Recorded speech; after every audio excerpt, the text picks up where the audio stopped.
back to the Harvesting Hope Virtual Summit. I hope you have been enjoying the interviews so far. I have a very special interview that I'm very excited to do today. And it's not with anyone that I've recently met or met through business or online. It's actually my mom.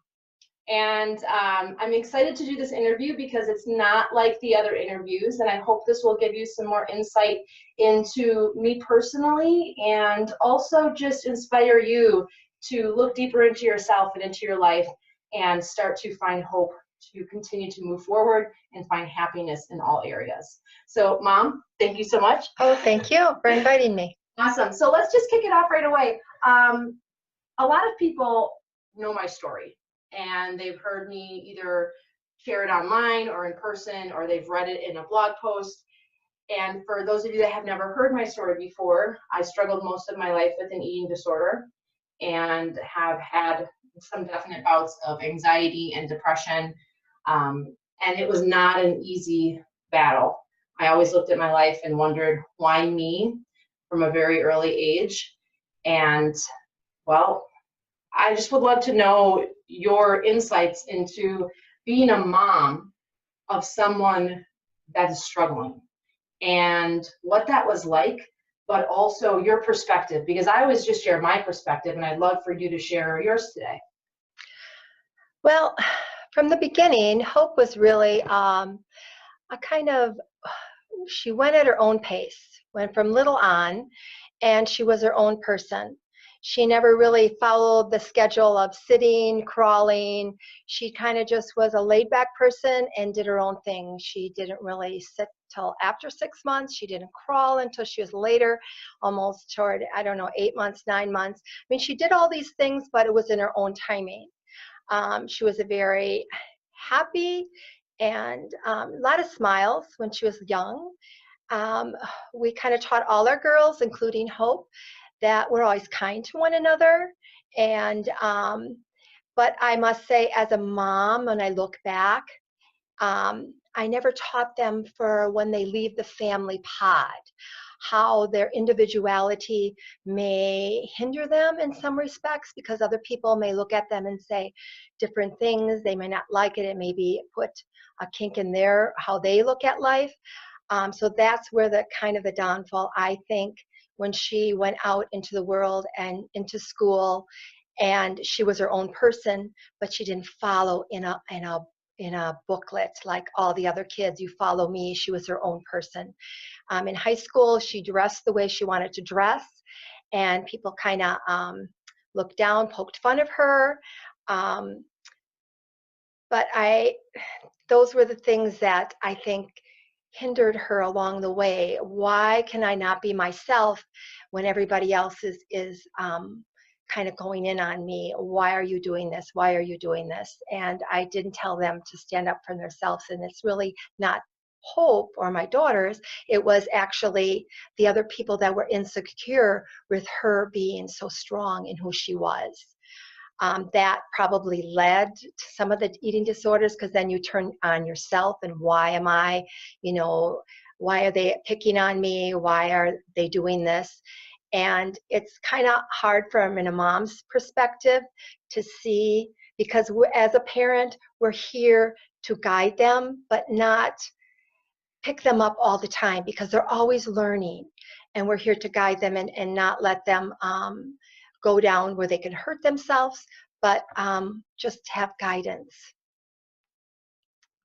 I think that that's a hard thing for a lot of people, and it's always that looking back. Once you look back, you have insight as to how you would have done things differently. And now that I'm a mom, I have 3 kids.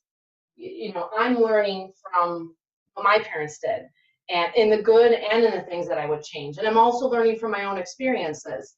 And so I think for many of us, we always wonder, what can I do better? And a very special person in my life gave me some really great advice a few years ago. And he said, just be better than you were yesterday. And that, even though I've now been 15 years in recovery, that was some really sound advice, because I was still 15 years now in recovery, struggling with comparing myself to other people, that I wasn't good enough, I wasn't strong enough, I wasn't pretty enough, I wasn't doing things fast enough. And so if you are a parent that has a child with an addiction, just know that even though you stop the physical actions, it doesn't mean that the addiction is gone, that you are constantly healing and changing and growing and evolving. And it is an ongoing effort to continue to be the person that you are meant to be.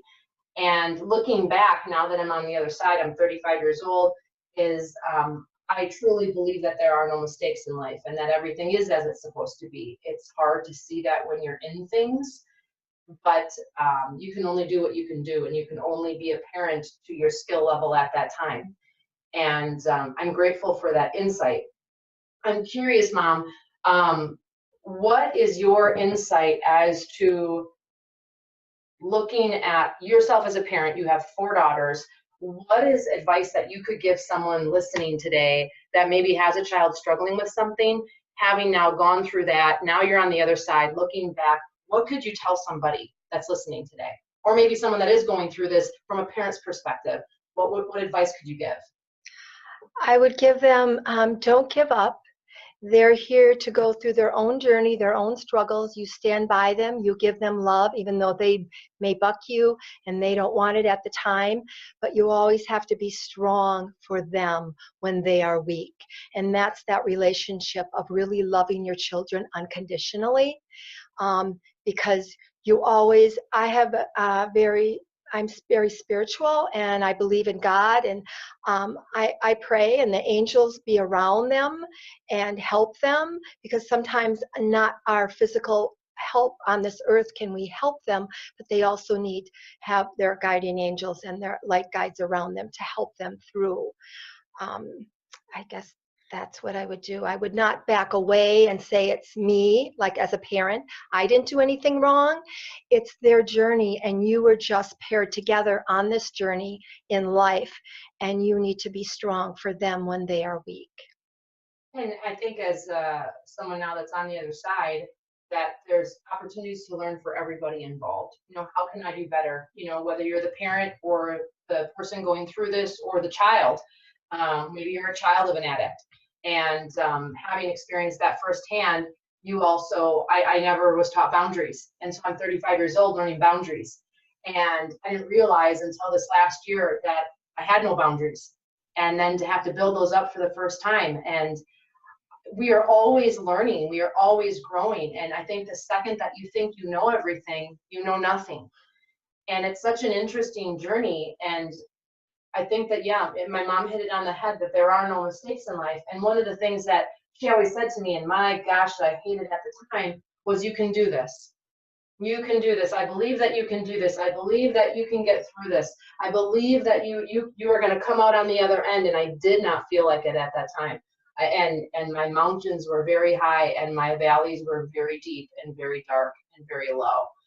But there was always this little glimmer at the end of the tunnel telling me, you're going to make it. You're going to do it. There's a reason for this. And she was that voice when I couldn't hear it. And I think as a parent, that is something that is essential. And I hope that my kids don't have to go through what I went through. But if they do, I have the insight now to guide them. And it's also their path, whatever it is that happens, that we can only control so much in life. And the rest of it is literally out of our control. And one of the other things that my mom said to me that was very annoying at the time, annoying in the way that I didn't think I could do it. And she always told me, and this is my journey, this isn't somebody else's journey, this isn't your journey if you're struggling with addiction, so please know that I'm not implying this. But she always told me, you can do this without medication, Hope. And there was many times I did not think that that was possible, that I felt like what an easier path it could be for me to not have to feel, because that's what addicts do. We drink, we binge and purge, we overexercise, we move to sex, we move to whatever it is, to not have to feel whatever is so uncomfortable. And I've learned that, and I've learned how to feel and learned how to use strategies other than that.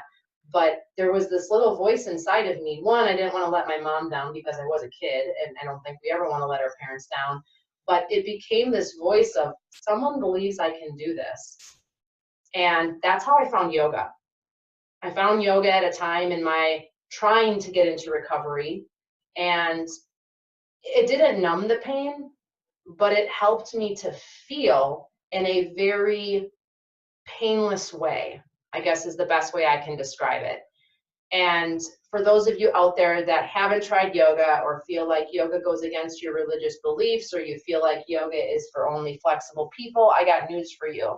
Yoga is an opportunity for you to connect with yourself and step away from the busyness that is constantly bombarding us, judging us, criticizing us, taking us away from thinking that we can do it, whatever you're going through. I can't tell you the number of people I talk to that have depression and are on medication and are trying to get off it, have been on it for years. Like I said, I'm not a licensed medical professional. I'm not telling you you should do anything different than what you're doing right now, but I got news for you. There are options out there for you. I am here today, and I shouldn't be here. I should not be here, but I am. And then when my husband and I lost our daughter, shortly after coming into recovery and being able to stay in recovery, the whole world around me was watching me, waiting for me to fall through the glass floor, waiting for me to relapse. And I did the exact opposite. It pushed me even further into recovery. And so maybe, just maybe, your losses, your struggles are opportunities to grow in a really big way. And one of the things that I have learned is you have two choices: to take that opportunity or to be scared and make excuses and stay where you are. You are the only person that has control over that.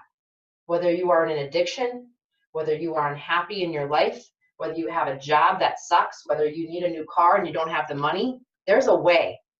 It's just maybe you aren't quite willing enough to do what it takes to get there. And for whatever reason, I dug deep enough many times, trust me, relapse is real. And I found a way. And I didn't want to live the way I was. I didn't want to have kids with an eating disorder, with an addiction. I didn't want to live that way. I saw what that was like, and I did not want that cycle to continue. And you have that option today. And so I also want to ask you, Mom, what do you do for you to continue to walk the path that you're trying to walk? Because we all have struggles. I don't care how much you do anything in life, yoga, go to church, pray, whatever it is. We all struggle. We're human. It's a part of our character defect on this life. We're human. So what are you doing right now to take care of you? For the first thing is, I think love is the biggest energy out there, and we have to love ourselves in the space we're in right now every day when we wake up, and be thankful for all the blessings, for getting up, for breathing, for the people around you, for the people that bypass you, because we're always exchanging energy. We're made up of energy, and they can support us and we can support them just with a smile. Feel good endorphins. But it's that energy of love, peace, kindness, and just trying to be the best you can be. And that starts with loving you, when you really find that internal love, and then it can radiate out from you. And it is a vibration, and people will feel it. So you can use many modalities. I love my stones. I love the oils. I have massages. So anything that can actually make you feel good in your body, because that's your temple, and that's where you reside, and it's beautiful, and everyone has a different temple. But we're there for a purpose, for a reason, and we're here to connect. So that's what I express your love. And I think that even going on top of that is, you touched on the whole self-care aspect. You're kind of coming from a culture and from a generation of not caring for yourself, where it was seen as selfish, and it was seen as, taking away from other people's needs or your children's needs. And you've overcome that obstacle. And I think we're entering into a generation where we're almost swinging the other way, where it's almost become too selfish sometimes. Not all the time, I don't need emails, but it's about finding that balance. And I always like to think to myself, there's a difference between self-care or caring for the self and selfish. And when your cup starts getting depleted, you have to take care of yourself. You have to fill your cup, or how is it you're going to fill the cups of others? And my mom and I are both yoga teachers, and we've taught side by side for almost 15 years.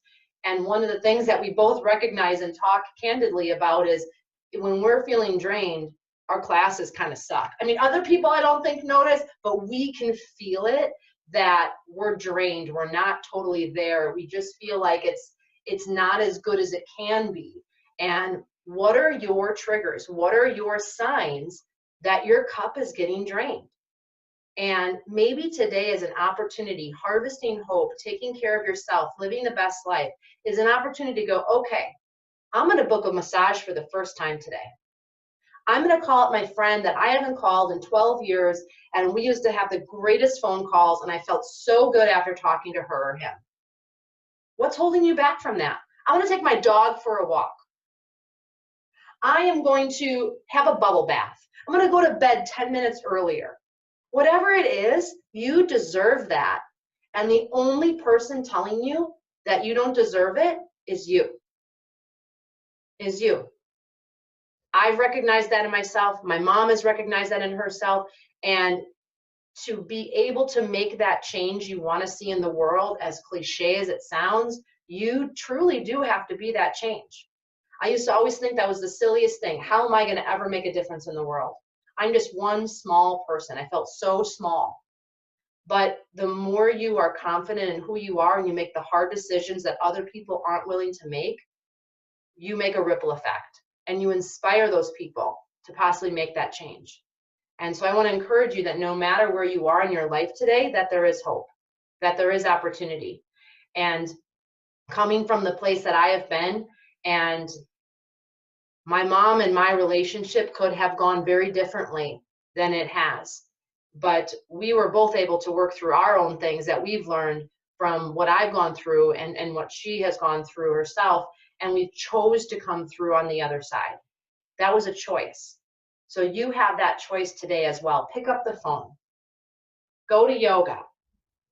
Say you're sorry. Whatever you need to do, you have that choice in front of you, and that choice is completely yours. And so I want to thank you so much for tuning into this interview today. I want to thank you so much for choosing to harvest hope. And I want you to remember that no matter how hard life gets, that no matter where you're going or where you've been or where you are, that there is purpose in all of your dots. It's okay to look back. Sometimes that gives you strength to realize how great your future truly is. And so until we hear you again, until I see you again, I hope it's in person sometime soon. Thank you so much. Namaste.